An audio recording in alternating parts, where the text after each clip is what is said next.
મહીસાગરથી સમાચાર છે। કડાણાના નાયબ મામલતદારે સત્તાનો દુરુપયોગ કર્યો। મામલતદારની રજાનો લાભ લઈને અડધા દિવસમાં 357 દાખલા ઇસ્યુ કર્યા। નાયબ મામલતદારે અનુસૂચિત જનજાતિના 357 દાખલા ઇસ્યુ કર્યા છે। 2023માં મામલતદાર રજા પર ગયાને નાયબ મામલતદારે કૌભાંડ કર્યું। સત્તાનો દુરુપયોગ કરનાર નાયબ મામલતદારની સામે કાર્યવાહી કરવામાં આવી છે। નાયબ મામલતદાર જે પંડ્યાને સસ્પેન્ડ કરાયા છે। અડધા દિવસમાં ઇસ્યુ કરેલા દાખલાને રદ કરવાની કાર્યવાહી કરવામાં આવી છે।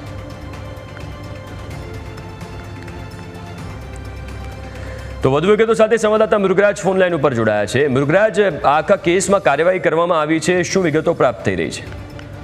જી ચોક્કસથી હિમ જણાવી દઉં કે આ કડાણા તાલુકાનો આ જે અનુસૂચિત જાતિના દાખલાનો ઇસ્યુ છે, જે કહી શકાય કે મહીસાગર જિલ્લાના સંતરામપુર અને કડાણા આ બે જે તાલુકા છે, જે ટ્રાઇબલ તાલુકા છે, વર્ષોથી અહીંયા જાતિના દાખલાને લઈને ક્યાંક ને ક્યાંક વારંવાર પ્રોબ્લેમો આવતા હોય છે।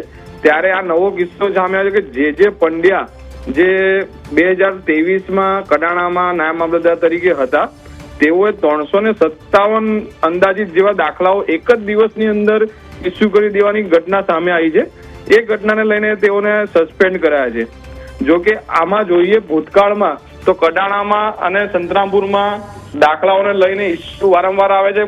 ગઈ સાલ પણ એક ખેડૂતે આત્મહત્યા કરી હોવાનું ઘટના હતી। ત્યારબાદ અનેકવાર આંદોલનો થયા છે। ત્યારે હાલમાં જે સ્થાનિક સ્વરાજની ચૂંટણી પણ જે યોજાવા જઈ રહી છે, ક્યાંક ને ક્યાંક કેટલાય લોકો પાસે દાખલાઓ નથી, છતાંય સીટોને રિઝર્વ કરી દેવામાં આવી છે। આ પણ એક મોટો પ્રોબ્લેમ ઉભો થઈ શકે તેમ જોવા મળી રહ્યું છે। જી હિમ, બિલકુલ આભાર મૃગરાજ વિગતો આપવા માટે।